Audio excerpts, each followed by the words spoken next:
नमस्कार दोस्तों। बद्रीनाथ धाम हिंदुओं और ईश्वर पर आस्था रखने वालों के लिए एक बड़ा तीर्थ स्थल है। बद्रीनाथ मंदिर के कपाट प्रतिवर्ष अप्रैल के अंत या मई के प्रथम पक्ष में तीर्थयात्रियों के दर्शन के लिए खोल दिए जाते हैं। कपाट के खुलने के साथ ही यहाँ काफ़ी बड़ी संख्या में श्रद्धालुओं का पहुँचना शुरू हो जाता है। लगभग 6 माह तक पूजा अर्चना चलने के बाद शीतकाल में नवंबर के आसपास मंदिर के कपाट बंद कर दिए जाते हैं। शीतकाल में यह स्थान लगभग 10 से 15 फीट बर्फ से ढक जाता है और तब भगवान बद्रीनाथ जी की पूजा यहाँ से लगभग 55 किलोमीटर दूर नरसिंह मंदिर जोशीमठ में होती है। मंदिर के सामने और मंदिर के पीछे खूबसूरत पहाड़ी, खुला मौसम और आसमान में दिख रहे खूबसूरत बादल। मंदिर के सामने बहती अलकनंदा नदी, मानो नदी का पावन जल स्वयं भगवान विष्णु के चरण स्पर्श कर रहा हो। पौराणिक मान्यताओं के अनुसार जब गंगा नदी धरती पर अवतरित हुई थी तो यह 12 धाराओं में बट गई थी। इस स्थान पर मौजूद धारा अलकनंदा के नाम से विख्यात हुई और यह स्थान बद्रीनाथ भगवान विष्णु का वास बना।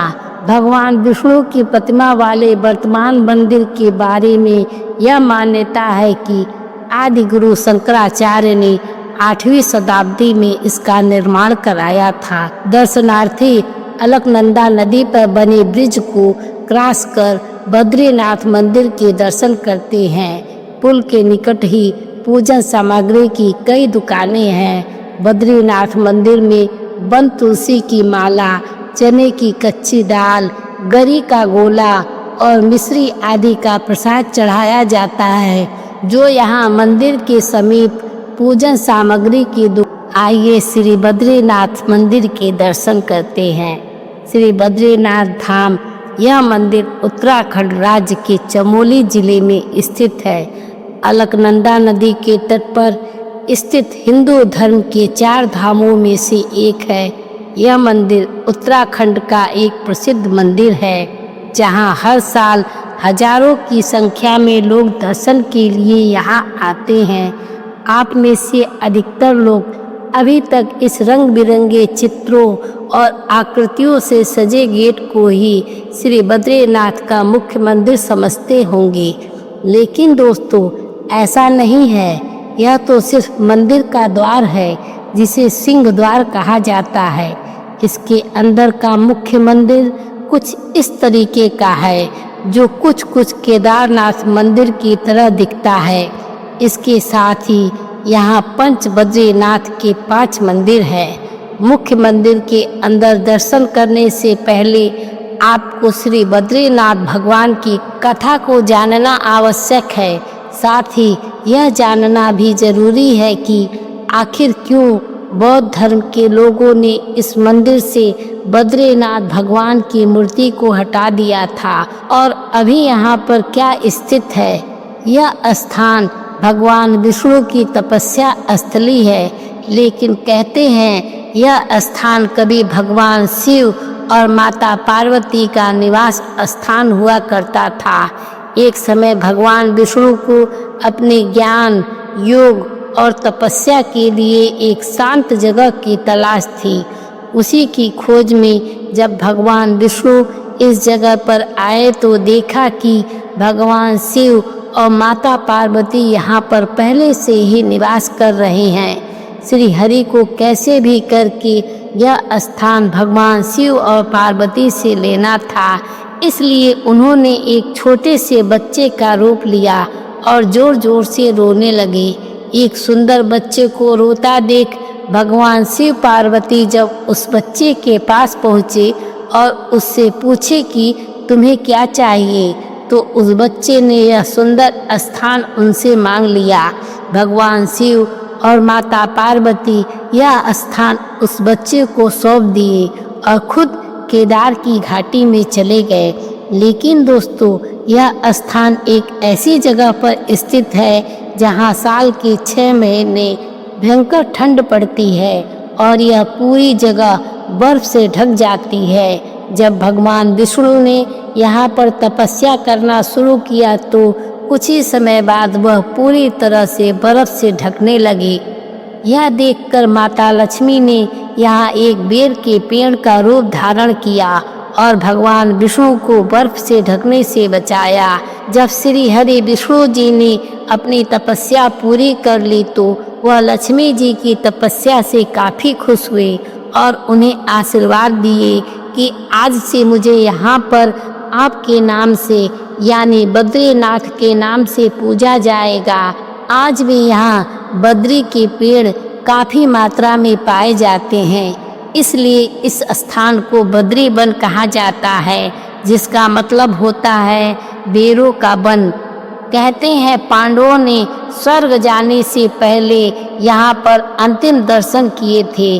समय के साथ साथ इस स्थान पर बौद्ध प्रभाव बढ़ने लगा और बद्रीनाथ मंदिर में भगवान की मूर्ति को हटा दिया गया। लेकिन 8वीं शताब्दी में आदि शंकराचार्य को यह मूर्ति नारद कुंड में मिली थी, जिसके बाद उन्होंने उसे मंदिर में पुनः स्थापित किया। मंदिर के अंदर भगवान विष्णु की काले पत्थर की मूर्ति है जो पद्मासन मुद्रा में विराजमान है। बद्री धाम के मुख्य पुजारी को रावल कहा जाता है। रावल बद्रीनाथ मंदिर के मुख्य आचार्य यानी मुख्य पुजारी को कहते हैं। विशेष बात यह है कि रावल हमेशा केरल राज्य के नंबूदरी संप्रदाय के होते हैं। यह परंपरा आदि शंकराचार्य द्वारा ही शुरू की गई थी। बद्रीनाथ मंदिर की वास्तुकला उत्तर भारतीय शैली में बनी है। मंदिर का मुख्य द्वार, जिसे सिंह द्वार कहा जाता है, रंग बिरंगे चित्रों और आकृतियों से सजा हुआ है। मंदिर के सामने ही तप्त कुंड है, यानी एक गर्म पानी का स्रोत जहां श्रद्धालु स्नान करके शुद्ध हो जाते हैं। ऐसा माना जाता है कि केदारनाथ के दर्शन और बद्रीनाथ के दर्शन साथ साथ करते हैं, क्योंकि यह दोनों मंदिर उत्तराखंड के 4 धामों में शामिल है। उत्तराखंड के 4 धाम यात्रा में यमुनोत्री, गंगोत्री, केदारनाथ और बद्रीनाथ भी शामिल है और यह यात्रा आध्यात्मिक शांति, श्रद्धा और आस्था का प्रतीक है। मंदिर हर साल 6 महीने के लिए बंद हो जाता है। सर्दियों में जब बर्फबारी होती है तब भगवान बद्रीनाथ की पूजा जोशी मठ में ही की जाती है, जहां उनकी मूर्ति को लाया जाता है। दोस्तों, बद्रीनाथ सिर्फ एक तीर्थ नहीं है, बल्कि एक ऐसा स्थान है जहां आत्मा को शांति मिल जाती है। यहाँ की हर एक हवा, हर एक पत्थर, हर एक ध्वनि भगवान विष्णु की उपस्थिति का एहसास कराती है। अगर आपने भी अभी तक श्री बद्रीनाथ की यात्रा नहीं की तो एक बार यहाँ जरूर जाएं, क्योंकि यह यात्रा सिर्फ शरीर की नहीं बल्कि आत्मा की होती है। यहाँ पर आने पर आपके मन को शांति मिलेगी और आपकी सभी मनोकामनाएं पूर्ण होगी। भगवान बद्रीनाथ के दर्शन करने से मन तृप्त हो जाता है और मन में सुख शांति की अनुभूति होती है। दोस्तों, उम्मीद है यह वीडियो आपको पसंद आई होगी।